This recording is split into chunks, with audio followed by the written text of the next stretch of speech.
Shalom, Kohalayim La Yahweh, Bahasham Yahweh Shai, Bahasham Rachakwadash.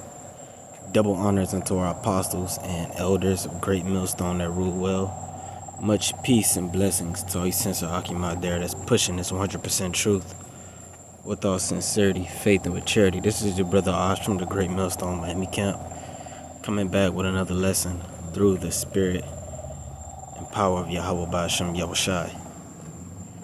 And Lord willing, this lesson is edifying to the elect. This is going to be a quick lesson going into how things are going to be in the near future for all of you brothers of the hopeful elect that will remain and endure in this thing of ours. Everybody is going to want to follow you. Everybody is going to want to follow you. The Lord is preparing his men to be leaders and judges in the earth, in the kingdom to come, where they will rule and reign with Yahweh Shai, the King of Kings and Lord of Lords, for all eternity. But even so, in this current world, as we all know, things are getting ready to hit the fan. It's about to get very spicy. It's about to get very spooky. Things are going to take place in the near future that will shake the foundations of many. People are getting ready to lose their minds. They're going to lose their religion. They're not going to know what to believe in. This devil, the so-called white man, Esau Edom, is going to come down with great wrath, with the sword, of course, with his depopulation agenda. But a part of his sword is his deception. And there's going to be deception at an all-time high. Also, the Heavenly Father, the one the world calls God, is going to lift the veil, or thin out the veil between the physical realm and the spiritual realm even more, to where there will be strange apparitions, newly created creatures, strange acts, unexplainable paranormal activity taking place. And people are going to seek answers. They're not going to have the answers because what they currently believe in is not preparing them for this. And when these times come, they won't be comforted. They won't have peace of mind.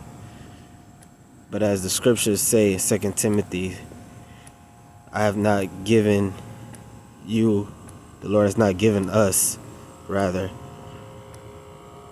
the spirit of fear, but of power and of love and of a sound mind. That's to the elect of the nation of Israel. But for the rest of these people, they're going to have the spirit of fear. They're going to not know what to do.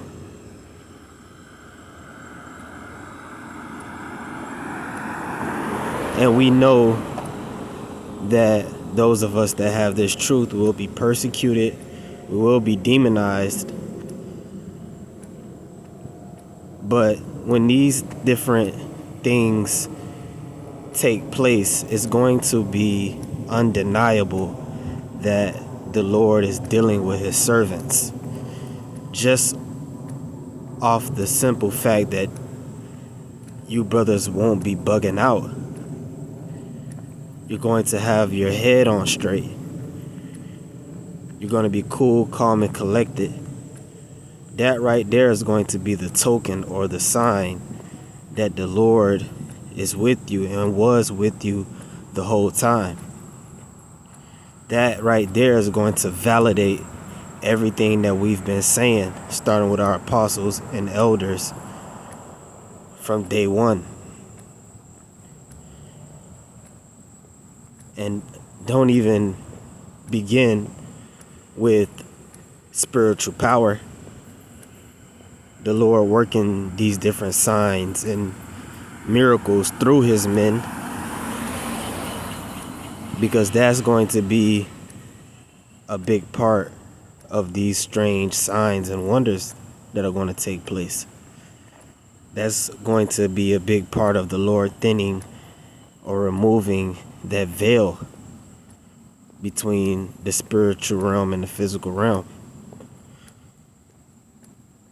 When brothers begin to fly, when brothers begin to call down fire from heaven, when brothers begin to heal, when brothers begin to repel bullets,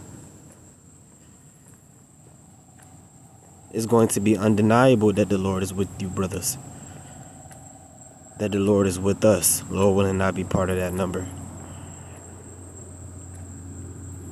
And as the scriptures say, Psalm chapter 110 and verse 3, thy people shall be willing in the day of thy power, in the beauties of holiness. From the womb of the morning, thou hast the dew of thy youth. Okay. The NLT says, when you go to war, your people will serve you willingly. You are arrayed in holy garments, and your strength will be renewed each day like the morning dew. So the Lord is getting ready to lift up his men with great power from on high. Like it says in the book of Micah, but truly I am full of power by the Spirit of the Lord to declare unto Jacob his transgression and to Israel his sin, roughly paraphrasing. The Lord is giving us power right now to do this work. But when the Lord turns his fishers into hunters, when this ministry goes into the next glory, there's going to be an increase in power. And that power is going to be demonstrated at a higher level. Then our people will be willing then. So the reason I want to bring this out is to encourage brothers to not get all caught up in the numbers of the view counts and the lessons, or how many people may be watching the videos or standing on the other side of camp, people inquiring.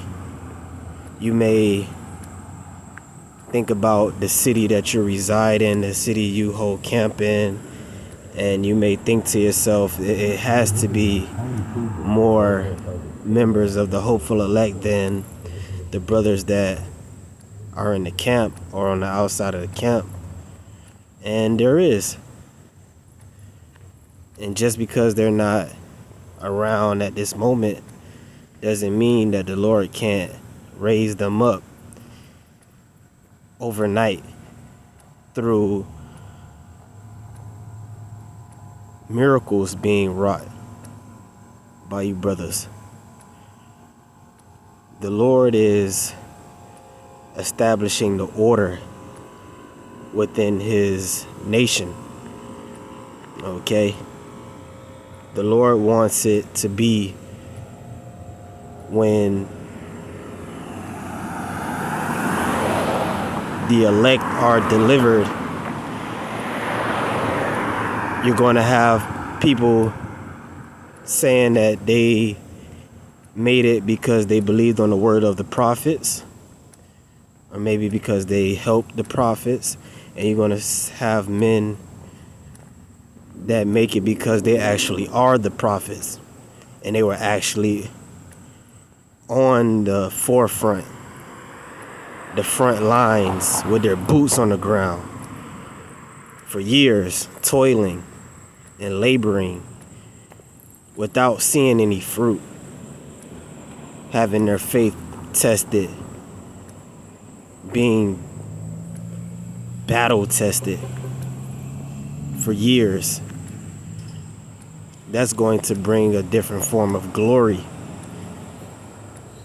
So the Lord can raise up the multitudes overnight, but the 144,000 are going to have a different glory.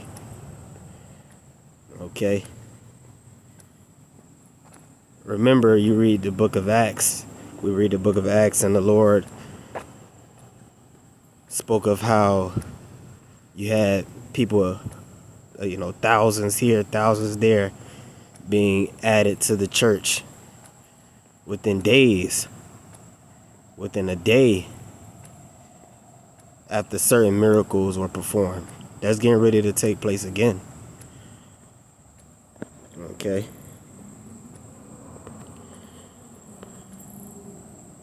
This is the book of Hosea, chapter 5 and verse 15.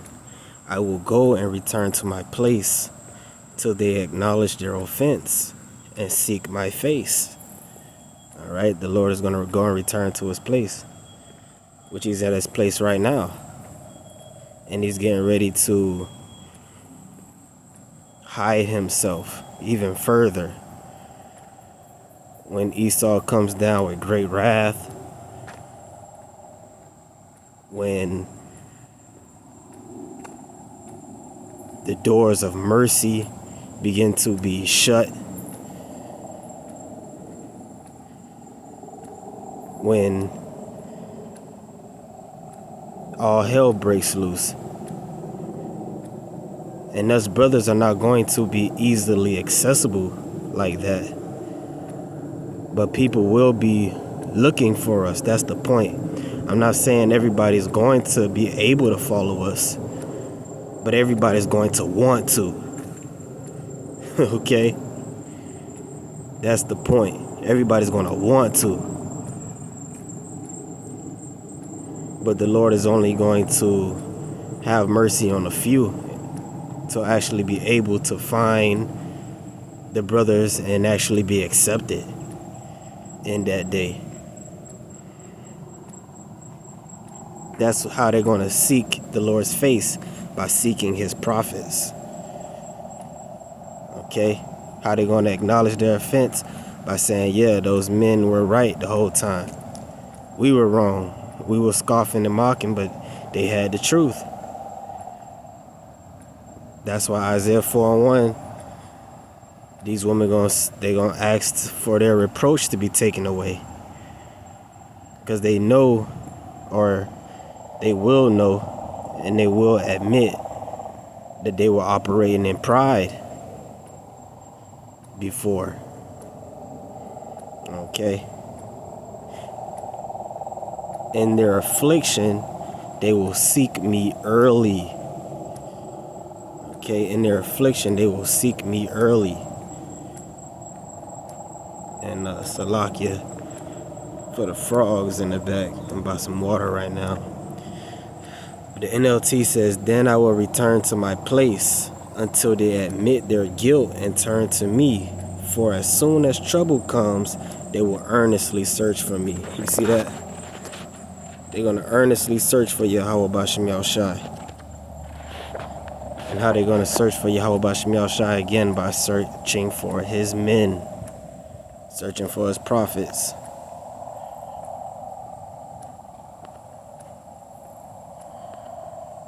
Okay, which there's plenty of precepts on this, but I didn't want to make this too long. Okay.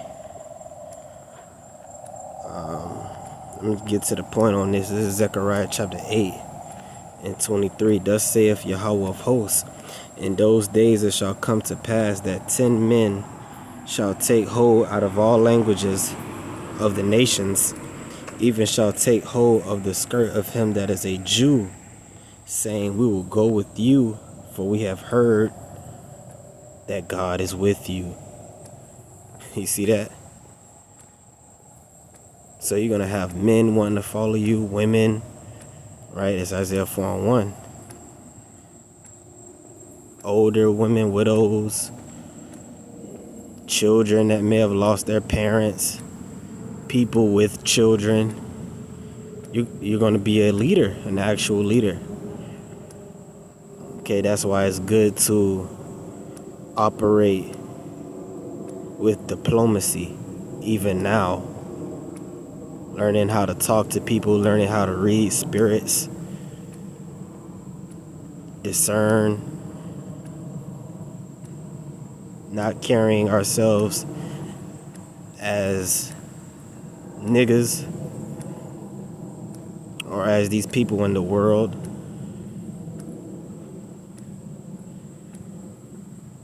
Okay, talking to myself first, we are going to actually have to be the righteous role models of Yahweh Bashem Yahushai. Okay?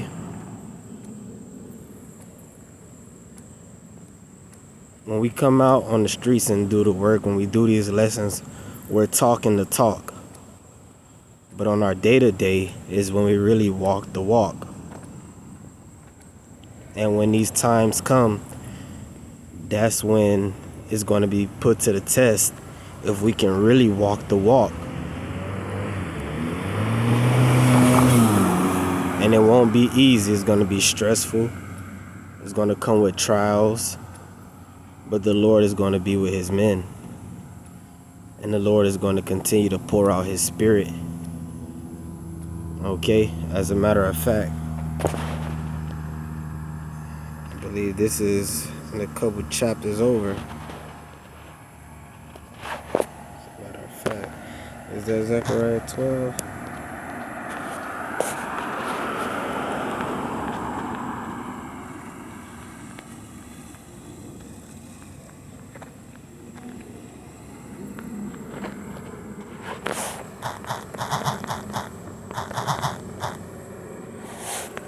Zephaniah chapter 3:19. I'll end off with this.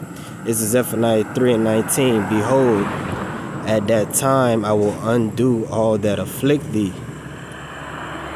So that's a role reversal, right? We're being afflicted right now. The Lord is going to undo that.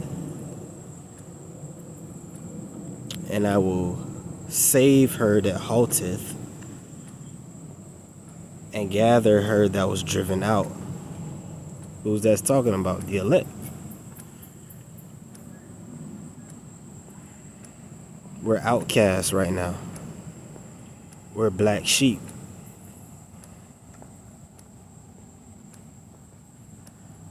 We're a joke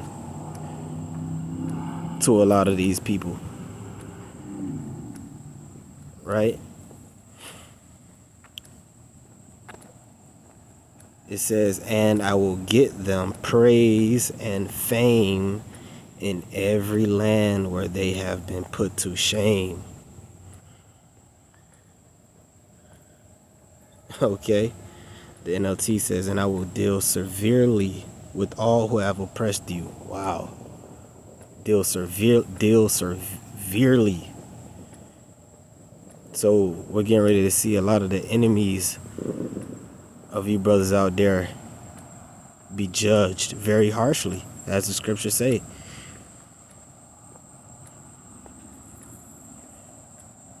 And the Lord speaks about making his men his battle axe and weapons of war. The Lord speaks about his fishers being turned into hunters. And we're getting ready to see what that entails. Okay? I will save the weak and helpless ones. Right? Brothers have children. Certain brothers may have ailments. Physical ailments.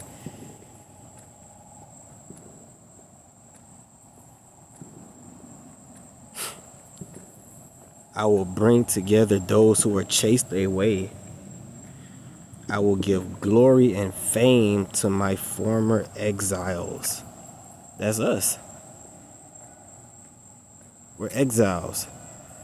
We've been pushed out of our land, chased away, put into captivity, made the bottom of the barrel, the lowest. The so-called black man is the lowest in the social order of this current world. All the tribes, but especially Judah, right? Wherever they have been mocked, no, Salakia, I will give glory and fame to my former exiles wherever they have been mocked and shamed.